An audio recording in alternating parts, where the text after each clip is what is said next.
ngọt để hẹn lại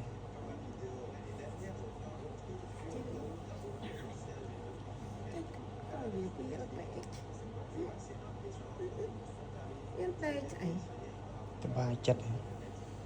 đừng ta ăn là vô đừng ta cho anh ăn mình mà đi hành đi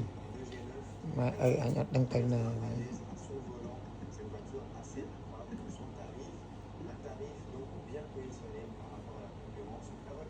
lại là dùng bạc trắng nữa